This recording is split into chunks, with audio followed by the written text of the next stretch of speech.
비그리스도인들은 이제 기독교를 세계 3대 종교라고 생각을 합니다. 기독교, 불교, 이슬람교 이 세 개를 3대 종교라고 하는데 그 가운데 한 가지가 기독교라고 생각을 하죠. 그러다 보니까 우리 그리스도인들만 성경을 읽고 아는 것이 아니라 비그리스도인들도 어떻게 해요? 성경을 볼 기회들이 참 많고 그 속에서 종종 신문이나 여러 가지들 보시면 성경 구절을 인용해서 자신들의 주장들을 말하기도 하고 성경의 인물들 가운데 유명한 인물들 뭐 삼손의 이야기든 아니면 천지 창조든 아니면 노아의 이야기든 이러한 이야기들을 이제 세상 사람들도 비그리스도인들도 알고 있습니다. 그런데 알고 있다고 해서 진짜 아는 것인가 라고 할 때 우리는 3월달 이 암송 구절을 통하여 그것은 아는 것이 아닙니다 라고 하는 걸 배워가고 있죠. 보혜사 성령께서 어떻게 해요? 우리에게 모든 것을 알게 하시기도 하고 예수님의 그 말씀을 어떻게 해요? 생각나게 하신다. 누가 하신다?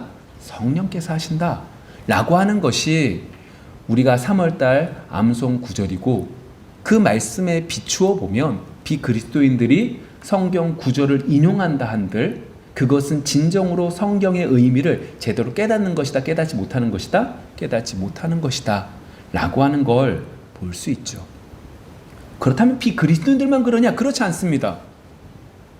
교회에 다니고 있지만 다니고 있음에도 불구하고 성령이 역사하지 않으시면 성경을 아무리 읽어도 그 읽음이 하나님이 우리에게 주시는 귀한 말씀과 배치되는 이야기들을 할 뿐이죠. 그러한 과정들 속에서 오늘 우리는 다니엘서 9장 말씀을 좀 살펴보고자 합니다. 그 말씀을 통해서 성경 속 진리를 성령의 역사하심 속에서 깨달았을 때 다니엘이 어떻게 했는지 우리는 유념해서 봐야 될 것이고 그것을 통하여 우리 역시 정말로 어떠한 모습으로 있는지 뒤돌아볼 수 있는 귀한 시간 되어지기를 원합니다. 1절, 2절 이렇게 되어져 있습니다. 메대 족속 아수레의 아들 다리오가 갈대아 나라 왕으로 세움을 받던 첫 해에 곧 그 통치 원년에 나 다니엘이 책을 통해 여호와께서 말씀으로 선지자 예레미야에게 알려주신 그 연수를 깨달았나니 곧 예루살렘의 황폐함이 70년 만에 그치리라 하신 것이니라. 다니엘이 책을 봤답니다. 예레미야가 쓴 편지를 봤다라고 하는 거죠. 봤더니 그가 깨달은 것이 있다라고 말을 하죠. 뭘 깨달았느냐?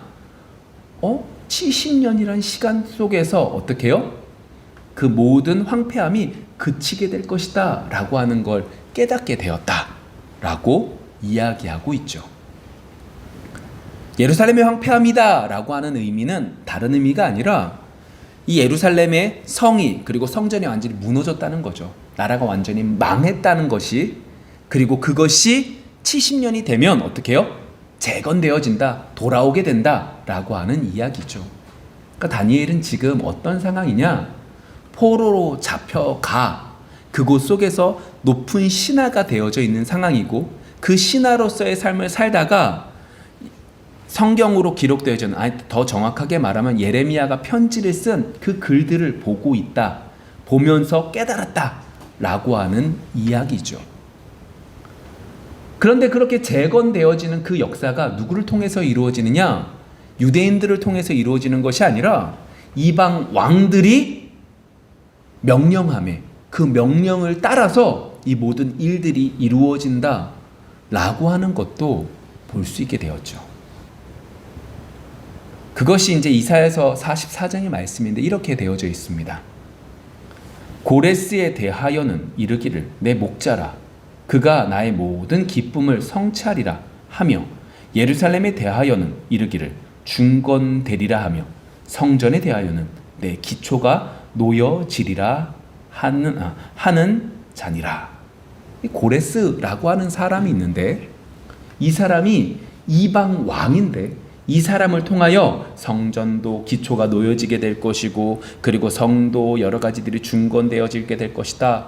이는 내가 세운 목자다 라고 말하는 걸 지금 다니엘 훨씬 전에 있었던 이사야가 예언을 통하여 했던 것을 다니엘은 보게 되고, 그 본 것을 통하여 예레미야의 그 글을 통하여, 그리고 이사야의 그 말들을, 그 성경의 기록들을 통하여 깨닫게 되었다라고 말을 하고 있는 거죠.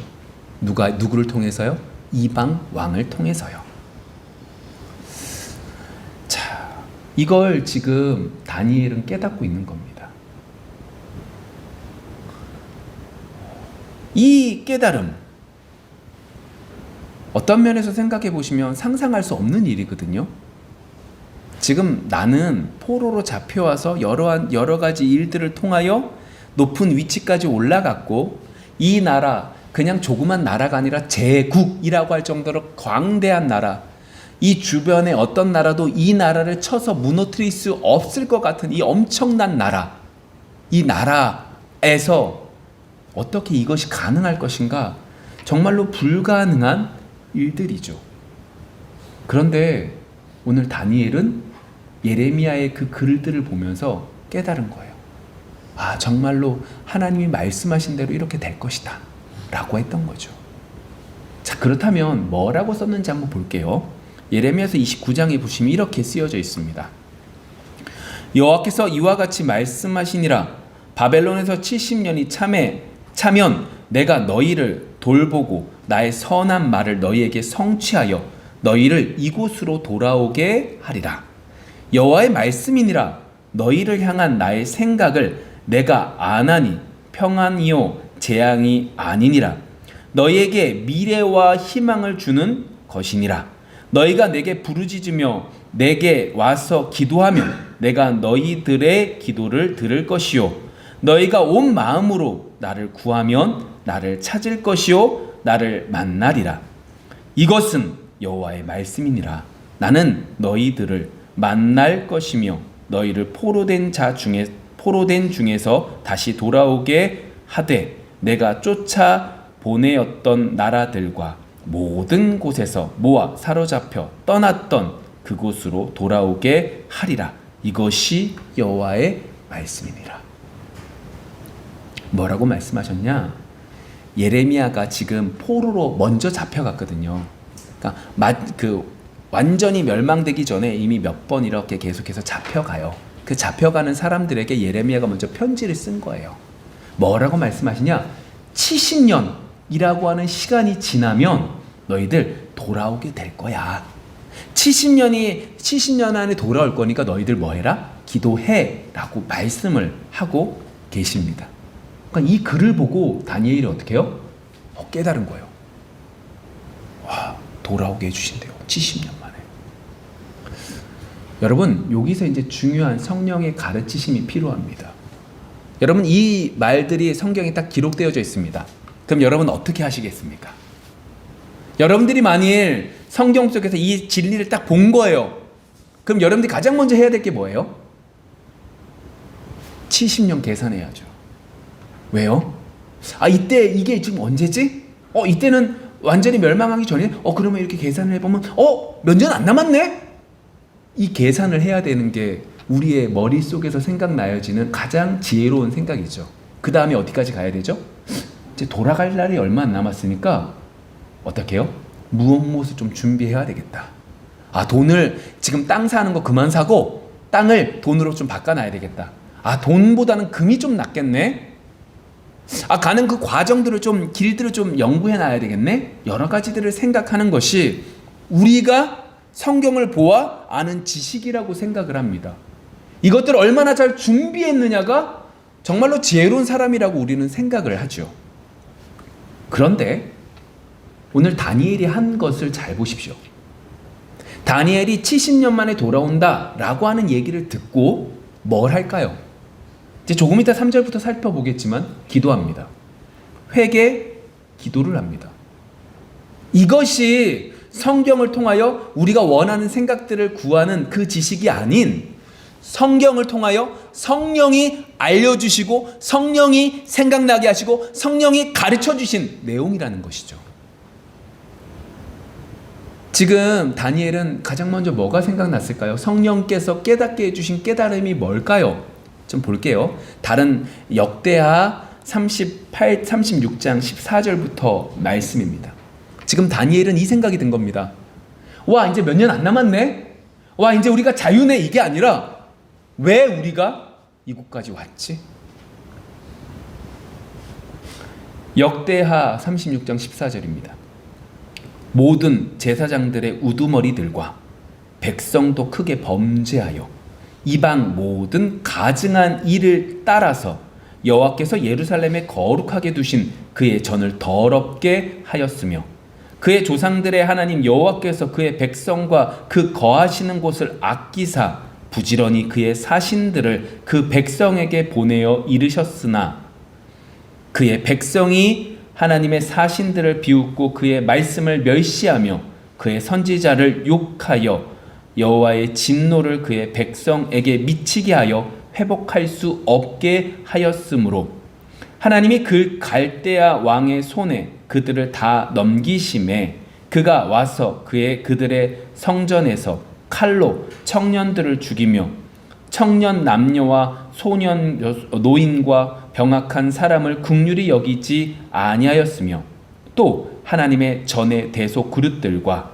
여호와의 전의 보물과 왕과 방백들의 보물을 다 바벨론으로 가져가고 또 하나님의 전을 불사르며 예루살렘의 성벽을 헐며 그들의 모든 궁실을 불사르며 그들의 모든 귀한 그릇을 부수고 칼에서 살아남은 자들을 그가 바벨론으로 사로잡아 가매 무리가 거기서 갈대아 왕과 그의 자손의 노예가 되어 바사국이 통치할 때까지 이르니라. 이에 토지가 황폐하여 땅이 안식년을 누림같이 안식하여 70년을 지냈으니 여호와께서 예레미야의 입으로 하신 말씀이 이루어졌더라. 역대하 이 말씀은요, 다니엘보다 한참 있다가 누가 썼는지 모르지만 아마도 에스라가 썼다라고 생각을 합니다. 한참 있다갑니다. 그러니까 다시 말하면 지금 다니엘이 생각한 이 생각들을 이 역대하에서 이 말씀에서 딱 정리를 내려준 거죠. 그러면 여기서 우리가 유념해서 봐야 될 건 뭐냐? 왜 이스라엘이 멸망해서 포로로 이곳까지 오게 된 것이죠? 뭐라고 말해요? 제사장들과 백성들이 뭐 했기 때문이다? 범죄했기 때문입니다 라고 말하고 있는 거죠. 그들이 범죄한 결과가 하나님께서 어떻게 하셨다? 마지막 21절에 뭐라고요? 토지가 황폐하여 땅이 안식년을 누림같이 안식하여 70년을 지냈다라고 말하고 있는 거죠. 무슨 말이냐? 이제 여기서 우리가 비그리스도인들과 우리의 분명히 다른 모습을 볼 수 있게 됩니다. 그게 뭐냐? 하나님께서 중요하게 여기신 것들 가운데 한 가지가 안식일, 안식년, 희년이라고 하는 이 세 가지를 잘 지키라고 말씀하셨습니다. 안식일이 뭘까요? 7일에 한번 6일이 지난 다음에 7일째 되는 날 안식하는 거죠. 그렇게 안식하라고 하셨던 이유는 하나님께서 이 세상 모든 만물을 만드셨습니다. 모든 것들을 준비하셨고 마지막 6일째 인간을 만드십니다. 그러니까 이 모든 것들을 누리라는 거예요. 앞에서 만들어진 해, 달, 별 모든 자연들과 모든 것들을 누리며 살아라 라고 만드신 다음에 7일째 되는 날 안식하셨다고 말을 합니다. 오해하지 마셔야 될 것은 하나님께서 이 모든 만물을 만드시고 힘드셔서 7일째 안식하신 것이 아닙니다. 하나님께서 7일날 안식하셨다라고 하는 것은 모든 것들을 준비하시고 모든 것들 속에서 평안함을 누리는 인간이 어떻게 하기를 원하셨다? 하나님과 함께 안식하기를 원하셔서 하나님은 7일째 안식하시기를 원하셨죠. 심지어 그 안식일을 허락해 주셨고 그 안식일을 제대로 지키지 않고 나무를 지었던 사람들을 죽임으로 하나님께서는 분명히 안식일의 중요함을 알려주셨습니다. 너희들 하나님께서 이 모든 것들을 주셨으니까 하나님이 주시는 평안함과 하나님과 더불어 살아가는 그 안식을 누리며 살아가라 라고 하는 걸 말씀해 주셨던 거죠. 그것들이 조금씩 지나가면서 또 한 가지 말씀하신 것이 뭐냐면 안식년입니다. 이건 언제가 기점이냐면 이스라엘 백성들이 애굽에 가서 종살이를 합니다. 그리고 그 종살이에서 나올 수 없는 그 상황 속에서 하나님께서는 모세를 통하여 10가지 재앙을 통하여 그들을 이끌어내시죠. 그리고 그들을 이끌고 바로 가나안 땅으로 가신 것이 아니라 시내산으로 가셔서 그곳에서 이스라엘 백성들과 언약을 맺게 하십니다. 그 언약을 맺는 것 가운데 중요한 한 가지가 이 안식년이라고 하는 부분들이 있었습니다. 그것이 무엇이냐?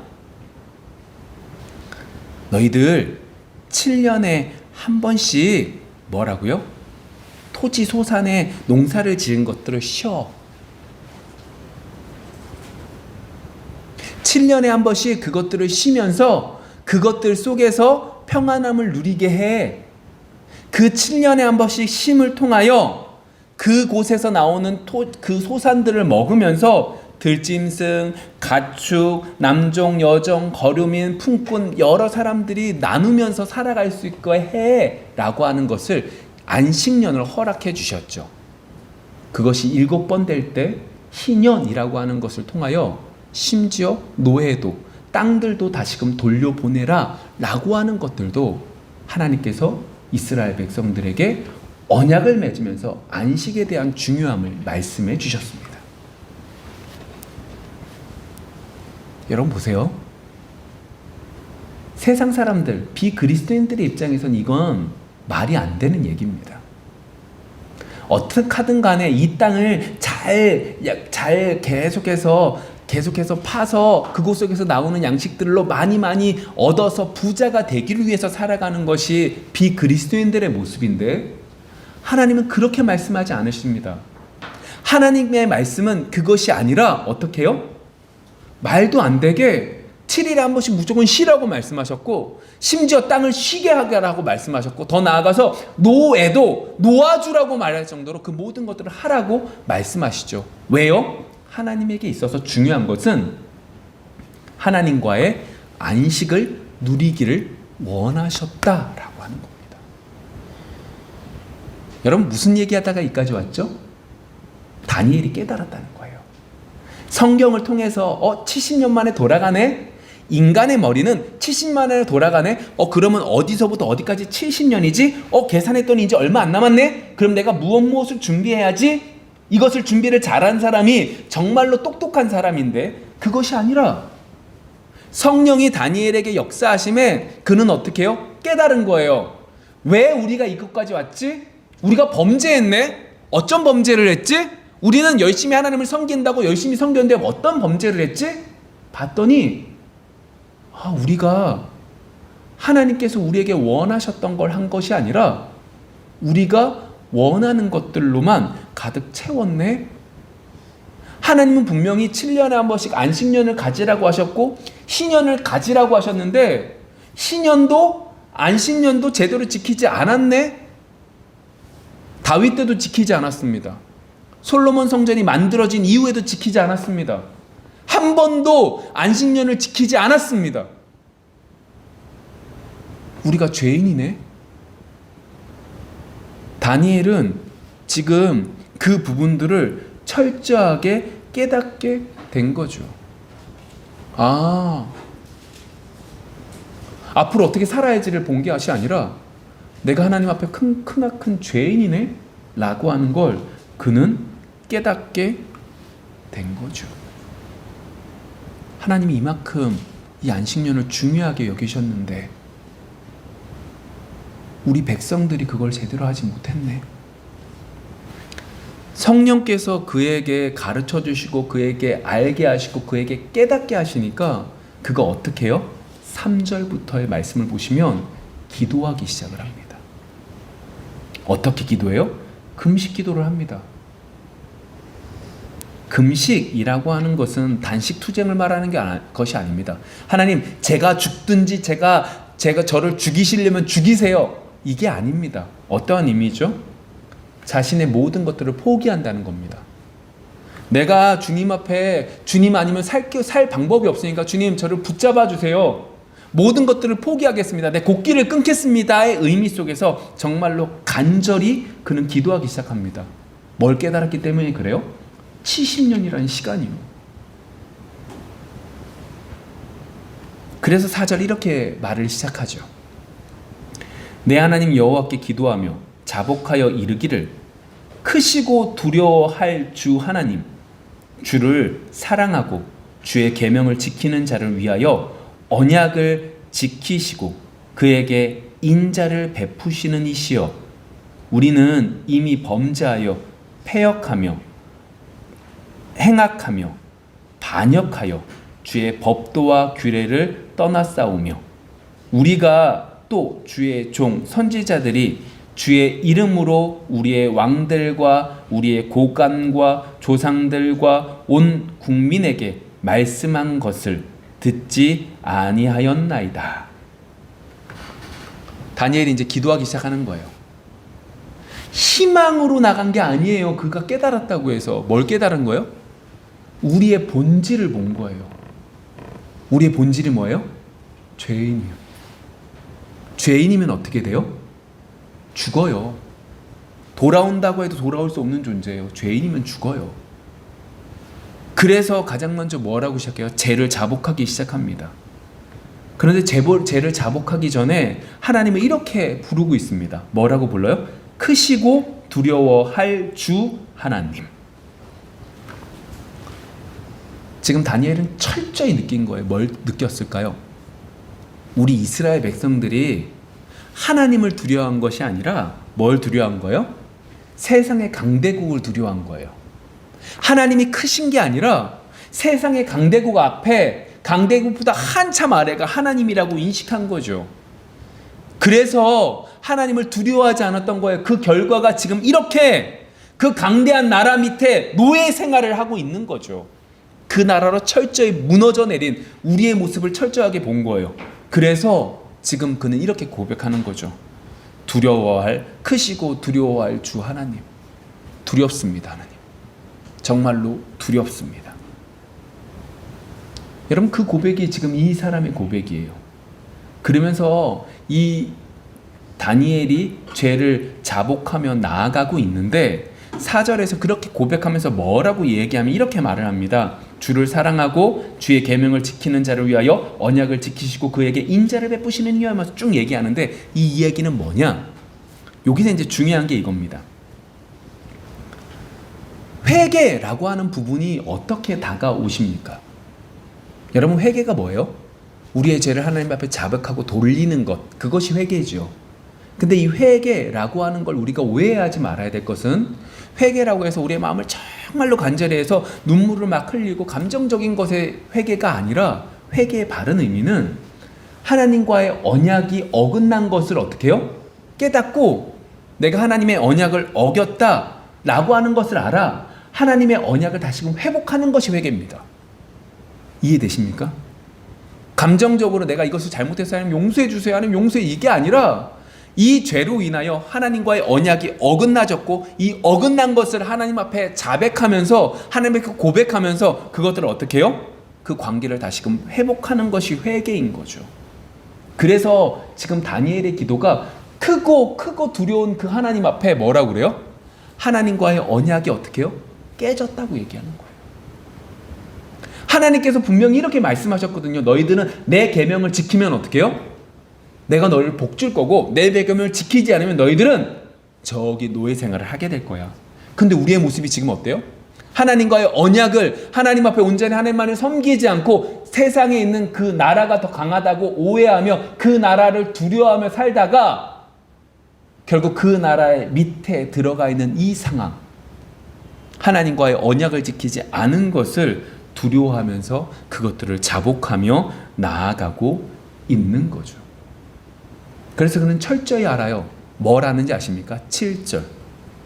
주여 공의는 주께로 돌아가고 수치는 우리 얼굴로 돌아옴이 오늘과 같아서 유다 사람들과 예루살렘 거민들과 이스라엘이 가까운 곳에 있는 자들이나 먼 곳에 있는 자들이 다 주께서 쫓아내신 각국에서 수치를 당하였사오니 이는 그들이 주께 죄를 범하였음이니이다. 주의 공의에 맞추오면 어떻게 되는 거예요? 이렇게 되는 게 맞는 거예요. 주의 공의에 맞춰서 딱 보면 우리는 이렇게 멸망당할 수밖에 없는 사람들인 거예요. 왜요? 하나님의 언약을 내가 어겼거든요. 언약을 어긴 결과는 이 결과밖에 없는 거죠. 이거 당연한 거예요. 당연한 이 일들을 당했다라고 하는 거죠. 여러분, 우리는 어려운 일들을 만나면 하나님을 항의해야 합니다. 하나님, 저에게 왜 이런 일을 주셨습니까? 왜 이런 일들이 계속 일어납니까? 라고 말을 하죠. 그것이 아닙니다. 어떻게 해야 되는 거예요? 기도하면서 내 모습을 뒤돌아보는 거죠. 입으로만 말하는 것이 아닙니다. 진정으로 주님 앞에 내가 설 수 있는 우리 모두가 되어져 가야 되는 거죠. 그 결과 어떻게 돼요? 은혜가 나타납니다. 그것이 16절 17절. 주여 구하옵나니 주는 주의 공의를 따라 주의 분노를 주의 성 예루살렘 주의 거룩한 산에서 떠나게 하옵소서. 이는 우리의 죄와 우리 조상들의 죄악으로 말미암아 예루살렘과 주의 백성이 사면에 있는 자들에게 수치를 당함이니이다. 그리하온즉 우리 하나님이여 지금 주의 종의 기도와 간구를 들으시고 주를 위하여 주의 얼굴 빛을 주의 황폐한 성소에 비추시옵소서. 여러분, 지금 이게 되게 재밌는 얘기가 돼요. 다니엘이 지금 깨닫고 성령이 알게 하심에 회개하고 회개하는 기도 속에 하나님 앞에 두려워 떨고 있어요. 그리고 공의의 하나님 앞에 우리는 죽을 수밖에 없다고 얘기하거든요. 근데 16절 17절에 웃기게, 좀 여러분 웃기다고 표현하보다는 좀 재밌게 바뀌어요. 하나님의 공의에 따르면 우리가 다 멸망당할 수밖에 없는데 하나님의 공의에 따라서 어떻게 하래요? 주의 성 예루살렘 주의 거룩한 산에서 어떻게 해요? 떠나게 하옵소서. 뭐가요? 분노가요. 살려달라고 얘기하고 있어요. 왜 그런지 아십니까? 17절 마지막 부분은 어떻게 해요? 주를 위하여 주의 얼굴빛을 주의 황폐한 성소에 비추시옵소서. 계속해서 뭐라고 해요? 주의 백성, 주의 성소, 주의 산성. 무슨 말이에요?